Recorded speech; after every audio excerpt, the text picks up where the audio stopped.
Clipmoth had been staring at the same security feed for 3 hours, watching cargo containers drift lazily through Bay 12 Omicron like metallic clouds in a very boring, very rectangular sky. His 6 limbs were sprawled across his workstation in what other species might call unprofessional, but what insectoids called efficient multitasking.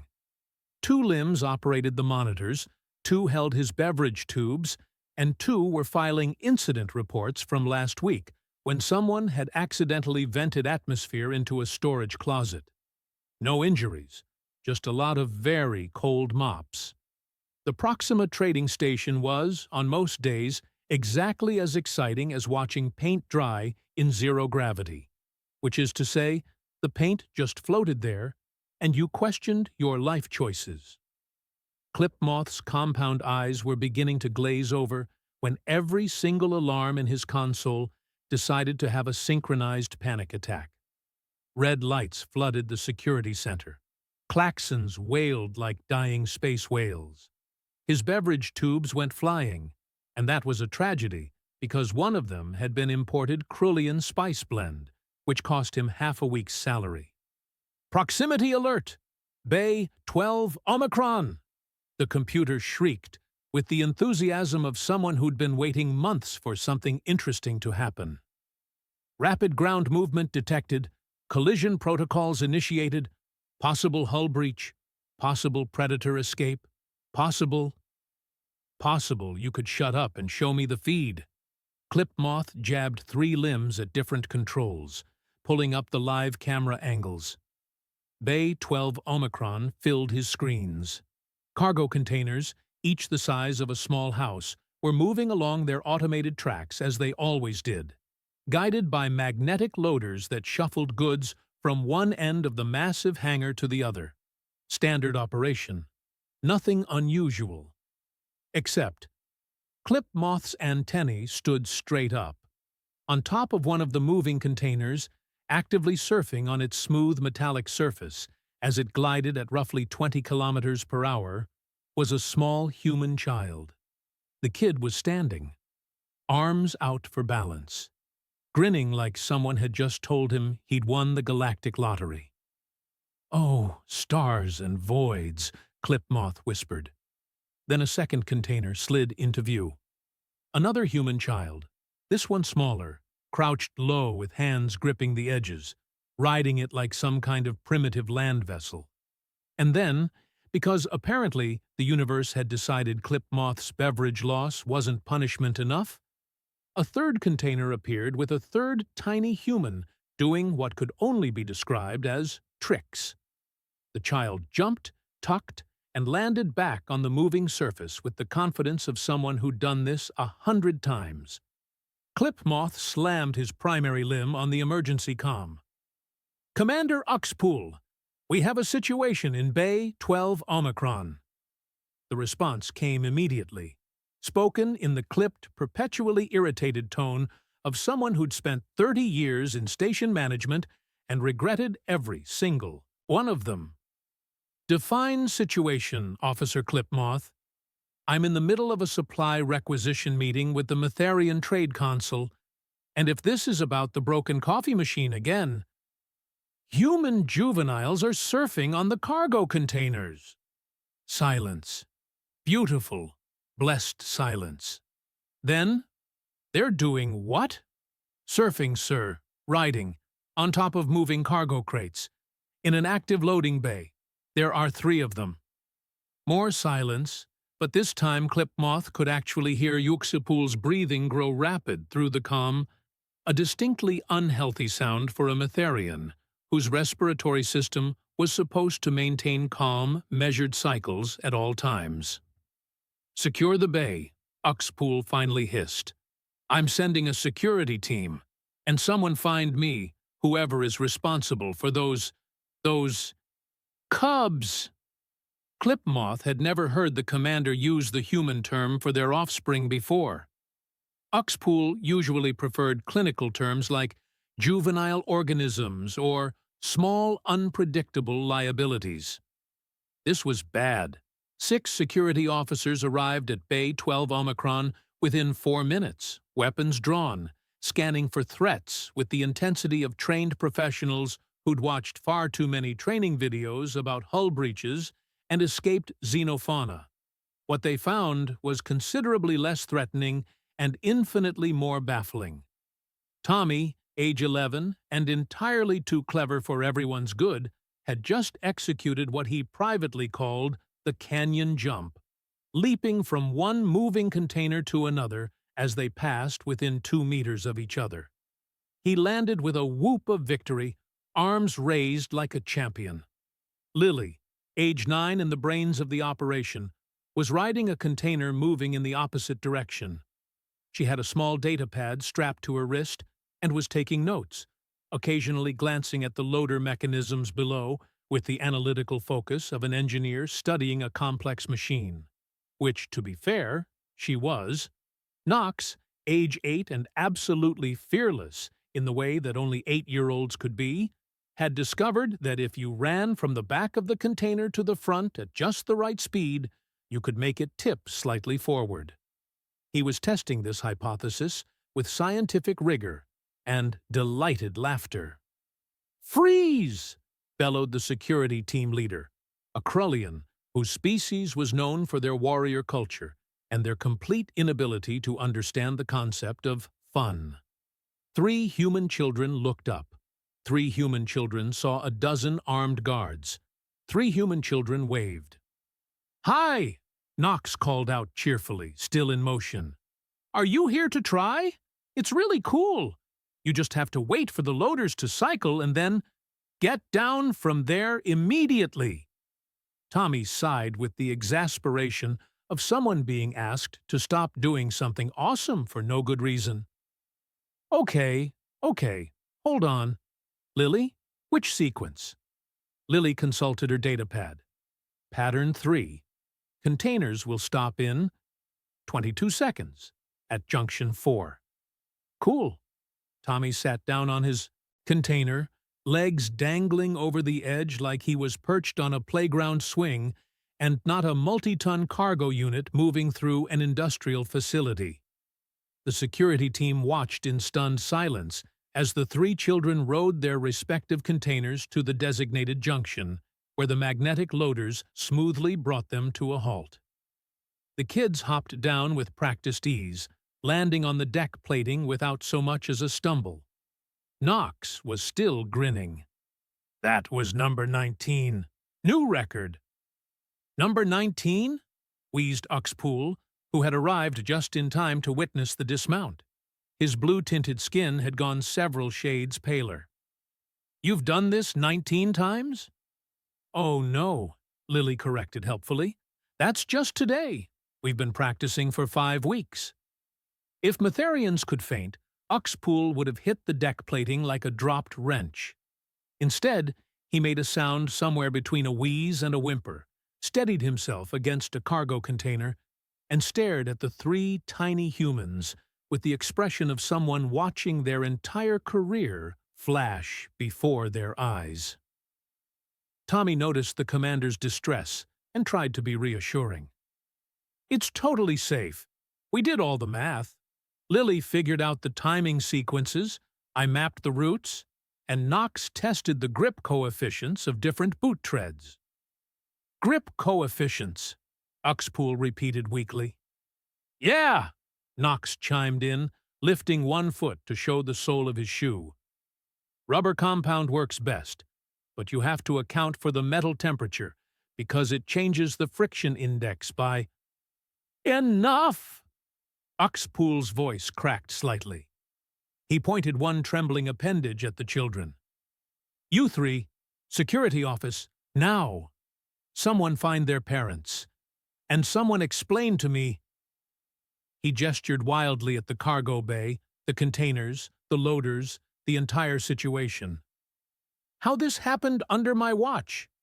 Clipmoth, who had arrived with the security team, raised one limb tentatively. "Sir, technically it happened under my watch, and I—" "Not helping, officer." The security team formed up around the children like they were escorting dangerous criminals instead of 3 kids who barely came up to most aliens' waists. Tommy, Lily, and Knox exchanged glances, shrugged in unison, and allowed themselves to be marched toward the exit. As they walked, Lily leaned over to Tommy. "Do you think we're in trouble?" Tommy considered this. "Probably." "Big trouble?" "Oh yeah, definitely big trouble." Knox bounced on his heels. "Worth it, though." All 3 nodded in agreement. Behind them, Uxpool was having what could only be described as a mild existential crisis, muttering to himself in Matherian about transfer requests and early retirement and how he'd specifically asked for a posting that was described as low incident and family-friendly. Turns out, when humans were involved, those 2 descriptors were mutually exclusive. The cargo bay fell silent again, containers resuming their automated routes as if nothing had happened. The loaders hummed, the magnetic guides clicked softly, and in the security center, Clipmoth sat back down, looked at his spilled beverage tubes, looked at the footage he'd just recorded, and began laughing, a chittering, clicking sound that echoed through the empty room. He was definitely keeping this recording. The guys on the night shift were never going to believe it otherwise. Human cubs, he thought, shaking his head. The galaxy's most adorable disaster waiting to happen. And apparently, it had just happened on his watch. The security office was designed for intimidation. Harsh lighting, bare metal walls, chairs that were deliberately uncomfortable to encourage quick confessions.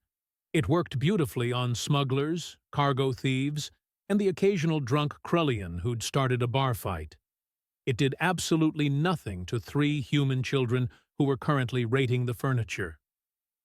"I'd give these chairs a 4 out of 10, Tommy announced, swinging his legs. "Not enough lumbar support." Lily was examining the light fixtures. "These are running at 63% efficiency. Someone should really check the power couplings." Knox had discovered that if you tapped the table in just the right spot, it made a funny ringing sound. He was conducting experiments on resonance frequency.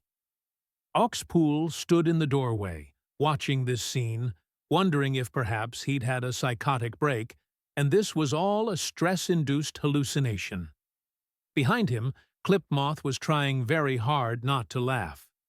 The security team had retreated to a safe distance, which was apparently anywhere these human cubs aren't. "Stop. Touching. Things," Uxpool said through what would have been clenched teeth if Matherians had teeth. Knox's hand froze mid-tap. "Okay." 3 seconds passed. Knox tapped the table again. "I heard that." "Sorry, Commander." Knox didn't sound particularly sorry. The office door swished open, and 2 adults rushed in with the harried expressions of parents who'd just been informed their offspring had committed acts of spectacular stupidity. Again. Kayla was in her military liaison uniform, which she'd apparently thrown on in a hurry because the collar was askew and she was missing 1 rank pin. Her dark hair was pulled back in a regulation bun that had seen better days, and her eyes went immediately to Tommy, with a look that promised lengthy discussions about choices and consequences. Pete arrived 3 seconds later, still in his cargo supervisor jumpsuit, tool belt jangling. He was a broad-shouldered man with perpetually grease-stained hands and the resigned expression of someone who'd given up being surprised by anything. "Tommy," Kayla said, her voice carrying the dangerous calm of a parent who was furious but refusing to show it in front of authority figures. "Hi, Mom." "Don't hi Mom me. What in the name of—" She caught herself, glanced at Uxpool, and recalibrated. "What were you thinking?" Tommy opened his mouth to respond, but Lily beat him to it. "We were thinking that the cargo loaders operate on a predictable 6.2-second cycle, and if we calculated the velocity correctly, we could—" "That was rhetorical, sweetie," Pete interrupted gently. He looked at Uxpool. "Commander, I am so sorry. We didn't—" He ran a hand through his hair. "How bad is it?" "How bad?" Uxpool's voice climbed an octave. "How bad? Your offspring were using active cargo equipment as recreational devices. They violated 14 safety protocols. They accessed a restricted loading bay. He was scrolling through something on his datapad, and his skin color was shifting through several shades of distressed blue. "They've been doing this for 5 weeks." Kayla closed her eyes. 5 weeks. "We got really good at it," Knox offered helpfully. "Not helpin'," Kayla said without opening her eyes. Uxpool pulled up a chair, not one of the uncomfortable interrogation chairs, but his own chair, which he dragged from behind his desk because he genuinely needed to sit down before his cardiovascular system staged a revolt. He looked at the 3 children with the expression of someone trying to understand an alien species, which, to be fair, he was. "Explain," he said simply. "From the beginning. How did this start?" The 3 kids exchanged glances, engaging in that silent communication that human children seem to possess. Tommy, as the oldest, took point. "We were watching the loaders during family visitation day last month. Dad was showing us around the cargo systems." "Educational tour," Pete interjected weakly. "Approved educational tour. And we noticed the containers move really smooth and steady. Lily said it was because of the magnetic suspension." "Which is actually fascinating," Lily interrupted, pulling up diagrams on her datapad. "See, the loaders use a triple redundant magnetic field that—" "Please don't explain the technical specifications," Uxpool pleaded. Lily looked disappointed, but continued the story. "Anyway, we realized that if someone were standing on top of a container, they'd move with it, like a really big, really slow vehicle." "Slow is relative," Knox added. 20 kilometers per hour isn't that slow."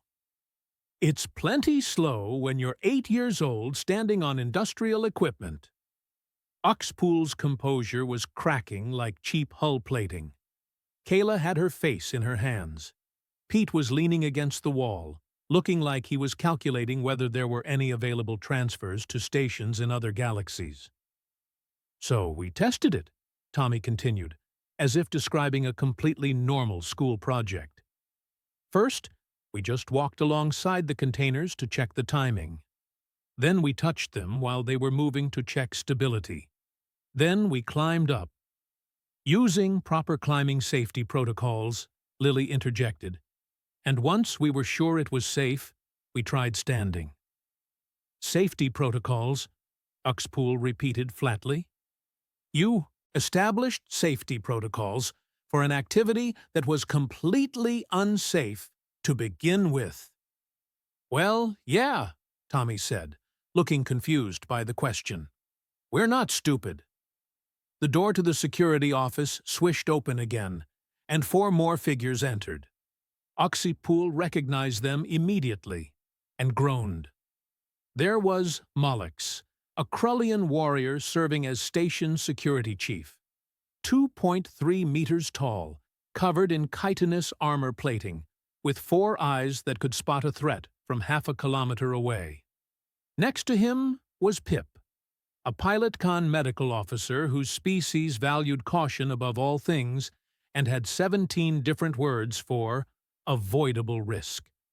Behind them came 2 members of the station council who'd apparently heard about the incident and decided they needed to witness this personally. "Commander," Mollix rumbled in his deep, gravelly voice, "we heard about the Bay incident. Are the human cubs injured?" "No," Uxpool said tiredly. "They're fine. Completely. Miraculously. Impossibly fine." "Impressive." Mollix looked at the 3 children with something that might have been approval. They showed tactical awareness and environmental adaptation. "Please don't encourage them," Kayla said. Pip, meanwhile, was scanning the children with a medical tricorder, mandibles clicking in agitation. Their heart rates are normal, blood pressure normal, no signs of stress response. This makes no biological sense. They engaged in high-risk behavior without activating survival fear responses. That's just how human kids are, Pete offered with a shrug. Every alien in the room turned to stare at him. What do you mean? That's just how they are. Pip's voice rose with each word. Are you saying this is normal? I mean, yeah? Pete looked uncomfortable being the center of attention. Kids test boundaries. They climb things. They jump off stuff. They figure out how things work by, messing with things. But they could have been killed, Oxpool protested. Could have been, sure. But we taught them to calculate risks, assess situations, and make smart choices. Kayla had recovered enough to defend her parenting, even if she was still furious with Tommy. They didn't just jump on randomly. They studied the system for weeks. We made spreadsheets, Lily said proudly, showing her datapad to Pip, who recoiled like she was offering him a live grenade. Mollix leaned down to examine the datapad, his armor creaking. His 4 eyes scanned the information, and something like respect flickered across his angular features. This is actually quite thorough. Load calculations, timing sequences, failure contingencies. He looked at Lily. How old are you, small human? 9.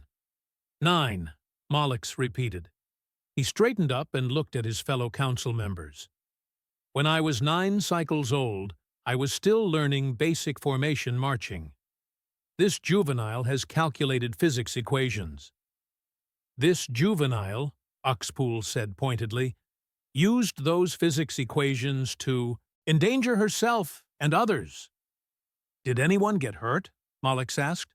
Well, no, but was any cargo damaged? Oxpool checked his datapad. Preliminary scans show no, everything's intact. Then perhaps, Mollix said slowly, the human approach has merit. They prepare their young for danger by exposing them to controlled risks. Controlled? Oxpool's voice hit frequencies that Matherians weren't supposed to be capable of producing. There was nothing controlled about... Actually, Tommy interrupted, we had 3 different abort plans if something went wrong. And we always worked in teams so someone could call for help if needed. And we only did it during low-traffic shifts when fewer containers were moving. Oh, stars, Kayla muttered. This keeps getting worse. Better, actually, Mollix corrected. They showed squad tactics, backup planning, operational awareness. Are you seriously praising them right now? Oxpool looked like he might actually malfunction. I am acknowledging effective training. The Krullian crossed his massive arms. On my homeworld, we'd recruit cubs with this level of initiative. They're children. Yes, children who think like tacticians. Pip was still examining his scans, mandibles clicking in a rhythm that suggested deep confusion. I need to study human development further. This is beyond my medical understanding. How do you raise offspring that simultaneously possess advanced cognitive reasoning and absolutely no sense of self-preservation? Pete and Kayla looked at each other.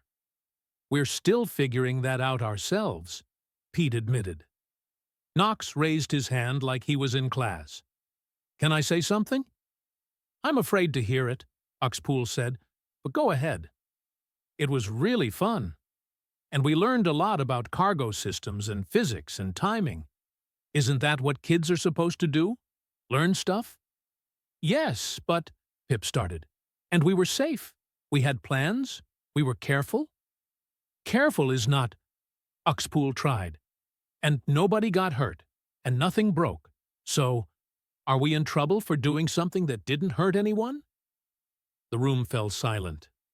Out of the mouths of babes, As the human saying went, came logic that somehow made the adults feel like idiots. Uxpool opened his mouth, closed it, opened it again. No sound came out. He looked like a mechanical toy that had run out of power mid-cycle. Mollix was definitely smiling now, if the way his facial plates shifted could be called smiling.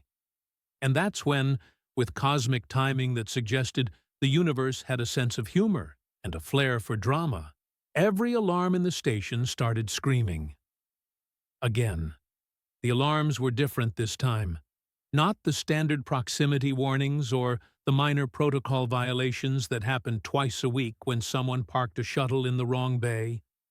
These were the deep, bone-rattling klaxons that meant something had gone catastrophically wrong and everyone was about to have a very bad day. Wexpool's datapad lit up like a festival display, cascading red alerts flooding the screen faster than he could read them. His skin went from stressed blue to pure white in under 2 seconds. "Bay 18, he whispered. "Oh no, no, no, no." "What is it?" Mollix was already moving, warrior instincts kicking in. "Magnetic containment failure.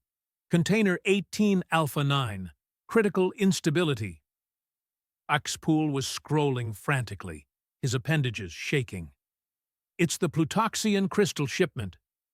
Every single person in the room who knew what Plutoxian crystals were had the same reaction. Absolute, primal terror. Pip actually took 3 steps backward. "How long until contact?" 18 minutes before the container touches the deck. Uxpool was pulling up schematics, comm channels, emergency protocols, all at once. If those crystals make contact with standard alloy plating, the entire bay goes up, Mollix finished. Explosive yield equivalent to a Class 4 warhead. Casualties in the thousands. Station integrity compromised. Kayla had instinctively moved to stand between the threat, even though it was several corridors away, and the children. Pete had gone very still, the way people do when their brain is processing nightmare scenarios. Tommy, Lily, and Knox just looked confused. "What's Plutoxian crystal?" Knox asked. "Something that explodes if it touches normal metal." Lily read off her datapad, which had automatically pulled up the safety information. Her eyes widened. "Oh, that's bad." "Can't you just catch it?" Tommy asked. "Like, with a net or something?" "The magnetic suspension is what keeps it stable," Uxpool said, not looking up from his frantic coordination efforts. "Any contact breaks the molecular structure. It has to stay floating, but the containment field is failing. We have 18 minutes. 17 minutes, 40 seconds, Pip corrected miserably. Throughout the station, emergency protocols were activating. Uxpool's voice boomed over the station-wide comm system, calm and professional despite his obvious panic. "All personnel, Bay 18 evacuation in progress. This is not a drill. Repeat, not a drill.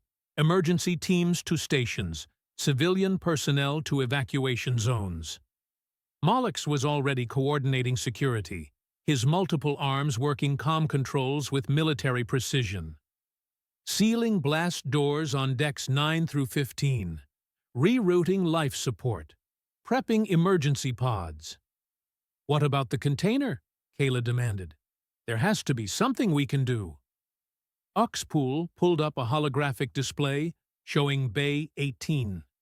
The container in question was highlighted in pulsing red, suspended 2 meters above the deck by failing magnetic loaders. Even as they watched, it dipped lower, 1.9 meters, then 1.8. "Standard protocol is controlled detonation," Uxpool said, his voice hollow. "We evacuate everyone we can, seal the affected sections, and trigger the explosion remotely. Lose Bay 18, Bays 16 and 20, possibly the entire cargo wing. 30% of our station capacity." How many people can't evacuate in time? Pete asked quietly. Uxpool didn't answer, which was answer enough. Pip was chittering nervously, mandibles clicking through what was probably a prayer in his native language. There must be another option. Stabilization field? Emergency magnetic generators? 13 minutes to implement, even if we had the equipment positioned, which we don't. Uxpool pulled up another screen. Every engineer on staff is running calculations. No one has a solution. The security office had become an impromptu command center.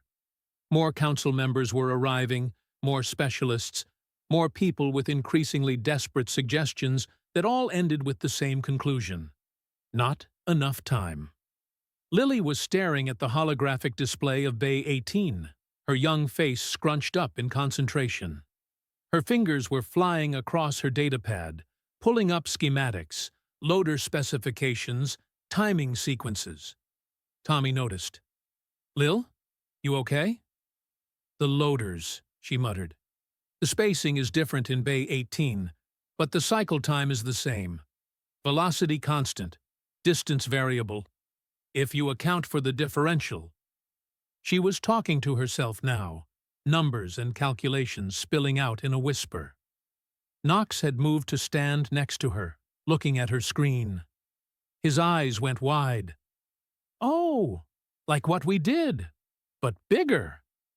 Much bigger, Lily agreed, and we'd need perfect timing. And the weight distribution is different. And she looked up suddenly. Commander Uxpool? Not now, child. We're trying to save. What if you surfed it? The entire room went silent. Even the alarms seemed to pause out of sheer disbelief. Uxpool turned slowly. What did you just say? The container, Lily said, standing up on her chair so she could see the holographic display better. You can't let it touch the floor, right? And you can't stabilize it where it is. But the loaders in Bay 18, she highlighted them on the display. They're still working, just like Bay 12. You want to move a failing containment unit with unstable plutoxian crystals using cargo loaders, Uxpool said flatly. Well, when you say it like that, it sounds dangerous. Because it is dangerous. Tommy had moved to look at Lily's calculations. Wait, she's right.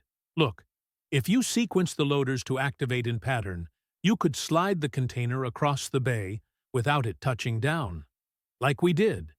But you're moving the container instead of riding on it. Where would we move it to? Mollix had approached, his tactical mind already working through the logistics despite the insanity of the suggestion. Knox pointed at the holographic map. The emergency ejection port. Bay 18 has one, right? All the big bays do. 63 meters from the container's current position, Pip said automatically, his medical scanner apparently doubling as a measurement device. 63 meters of perfectly synchronized magnetic loader activation, Uxpool said, with a container that's already unstable, carrying volatile explosives with zero room for error. 12 minutes, 20 seconds, Pip added helpfully. Kayla was looking at the display, her military training warring with her parental instincts. Could it work? Theoretically? Theoretically. Lots of things work, Uxpool snapped. Theoretically, I could sprout wings and fly to safety. Theoretically, Commander. Mollix's voice cut through the panic like a blade. Do we have any other options? Uxpool looked at the countdown, looked at the evacuation status, 70% complete, but that still left hundreds of personnel in danger zones. Looked at the structural integrity projections if they went with controlled detonation. Looked at 3 human children who were waiting for an answer. This is insane, he whispered. Yes, Mollix agreed. Do we do it anyway? The next 8 minutes were chaos wrapped in precision, wrapped in absolute terror. Lily, Tommy, and Knox were suddenly the most important people on the station, surrounded by adult engineers who were frantically trying to translate child logic into actionable protocols. The timing has to be perfect, Lily was explaining, her datapad connected to the main engineering console. Each loader activates for exactly 6.2 seconds. The container needs to be over the next loader before the previous one deactivates. Otherwise it drops, and we all die, finished the Metherian engineer next to her. Yes, we understand the stakes, small human. Tommy was working with Malix on the route. We can't go straight across. The loaders aren't aligned right. See? You have to go diagonally here, then curve around this support column. That's a 15-degree angle change mid-sequence, Malix observed. The container could tip. Not if you pulse the lateral stabilizers, like this. Tommy manipulated the hologram, showing the synchronized field adjustments needed. Malix stared at the 11-year-old human. Where did you learn multi-axis field dynamics? We had to figure it out when we were doing barrel rolls on the containers. You were doing what? Focus, people! Oxpool's voice cracked across the command center. 9 minutes. Knox was explaining the abort procedures to Pip. If something goes wrong, like if a loader doesn't fire or the timing is off, you have to have backup plans. We always had 3. What were your backup plans? Pip asked, taking frantic notes. Plan 1, jump off and run. Plan 2, ride it out and hope for the best. Plan 3, yell for help really loud. Pip stared at him. Those are terrible plans. They worked every time. Because you were lucky. 8 minutes, Oxpool called out. The engineering team had programmed the sequence into the bay's control systems. 23 loader activations, each timed to the millisecond, each one critical. One mistake, one timing error, one technical glitch, and a significant portion of the station would cease to exist. We need someone in the bay to monitor in real time, the Metherian engineer said. If anything deviates, we need immediate manual adjustment. I'll go, Malix said immediately. I'm going too, Tommy announced. Absolutely not. Kayla's voice was sharp enough to cut hull plating. You are not going anywhere near that bay. Mom, I know the timing better than anyone. I've done this dozens of times. On containers that weren't about to explode. Commander, Tommy said, ignoring his mother and addressing Oxpool directly. You need someone who understands the feel of it, the rhythm. It's not just numbers. There's a flow to how the loaders work together. I can see when something's off. Oxpool looked at Kayla, who was radiating maternal fury. Looked at Tommy, who was radiating stubborn determination. Looked at the countdown. 6 minutes? 30 seconds. No, Oxpool said firmly. We'll use remote monitoring, and the holographic display flickered. The container dipped lower, 0.15 meters in half a second. Containment degradation accelerating, Pip announced, his voice climbing toward panic. We're losing it faster than projected. Oxpool made a sound like a small animal dying. How long do we have? 6 minutes, maybe 5. The math is falling apart. Everyone looked at the children. 3 human cubs who'd spent 5 weeks learning the intimate details of cargo bay timing systems because they thought surfing on industrial equipment sounded fun. This is the worst decision I've ever made, Oxpool said. He pointed at Tommy. You go with Malix. You monitor, you advise, you do not touch anything without explicit permission. Understood? Yes, sir. Kayla, I'm sorry, but I know. Kayla's voice was tight. She knelt down, gripped Tommy's shoulders. You listen to everything Malix says, everything. You stay behind the blast shields, and if he tells you to run, you run. Got it? Got it, Mom. She pulled him into a fierce hug, the kind that said goodbye, and I love you. And if you die, I'll kill you all at once." Then she let go and stepped back, her professional military mask sliding into place over the terrified mother underneath. Pete put a hand on Knox's shoulder, squeezed once. Lily got a hair ruffle and a whispered, "Good job, kiddo." Mollix and Tommy headed for Bay 18 at a run. The countdown continued. 5 minutes, 12 seconds. "Initiating sequence," the Matherian engineer announced. "All loaders on standby. Ejection port doors opening. Emergency force fields at maximum. If this works, we'll guide the container to the port and launch it into space before detonation." "And if it doesn't work?" someone asked. Nobody answered that question. In Bay 18, Mollix and Tommy took positions behind a reinforced observation window. The container hung in the air like a mechanical sword of judgment, pulsing red warnings reflecting off every surface. "I've led warriors into battle," Mollix said quietly. "Fought in 3 campaigns, survived impossible odds, and I've never been this frightened." "Me neither," Tommy admitted. "But we can do this. I know we can."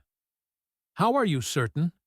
Tommy grinned, that particularly human expression that meant either confidence or insanity, and possibly both. "Because we practiced. 4 minutes, 8 seconds. "Initiating sequence," Uxpool's voice echoed through the bay. "Loader 1, activate. May whatever gods are listening have mercy on us all." The first magnetic loader hummed to life, its field catching the failing container. And very, very slowly, the most dangerous cargo in the station began to move. The container slid across the first loader like a knife on ice, smooth, controlled, terrifying. Tommy watched the movement with the intensity of someone whose life depended on getting this right, which, to be fair, it absolutely did. "Good," he murmured. "Speed is stable. Loader 2 in 3, 2, 1." The second loader activated perfectly. The container transitioned without so much as a wobble. In the command center, everyone had stopped breathing. The holographic display showed the container's progress. 2 loaders down, 21 to go. "Trajectory stable," the Matherian engineer reported, voice shaking. "Loader 3, activate." 3 became 4. 4 became 5. The container moved in its deadly dance, each transition a minor miracle of timing and physics. Lily's calculations were holding. Tommy's rhythm was perfect. The loaders were cooperating. "This is actually working," Pip whispered, as if saying it too loud might jinx everything. Knox was counting under his breath. 6. Nice. Here comes the tricky part." "Tricky part?" Uxpool's voice went up an octave. "The diagonal shift," Lily said, eyes glued to her data pad. "Loader 8 has to fire at a 15-degree offset, while Loader 9 compensates. It's like turning while you're surfing." She's comparing catastrophic explosive containment procedures to surfing, Uxpool said to no one in particular. "This is my life now." Loader 8 activated. The container shifted, angling to the right. For one heart-stopping moment, it tilted, just 3 degrees, but 3 degrees with plutoxian crystals might as well be 300. "Stabilize!" Tommy's voice cracked across the comm. "Lateral pulse, now!" The Matherian engineer's fingers flew across the controls. The lateral stabilizers kicked in, and the container leveled out just as Loader 9 caught it. In Bay 18, Mollix's 4 eyes were wide. "How did you know it would tilt?" "Because I tilted when I tried that angle," Tommy said simply. "Knox caught me before I fell off." "You are all completely insane." "Yeah, we get that a lot. 10 loaders, 12, 15. The container was past the halfway point now, the emergency ejection port visible ahead. A massive circular opening currently shielded by force fields that would drop the instant the container was clear. 2 minutes, 3 seconds remaining. "We're going to make it," Kayla breathed. She had her hand pressed against her mouth, watching her son coordinate with alien engineers like he'd been doing it his entire 11 years of life. Loader 18 activated. 19. 20. "Final sequence," Uxpool announced.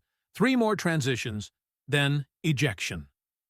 That's when the holographic display flickered again. "Containment failure accelerating," Pip shrieked. "The crystals are destabilizing faster.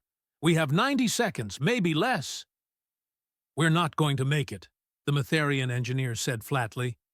"The final 3 sequences take 98 seconds. "Then we go faster," Tommy said over the comm. "You can't just go faster. The loaders have fixed cycle times." "Overlap them," Lily interrupted, her fingers already reprogramming the sequence. "Fire loader 21 before 20 finishes. The container will accelerate, but if we time it right. If we time it wrong, we trigger the explosion immediately."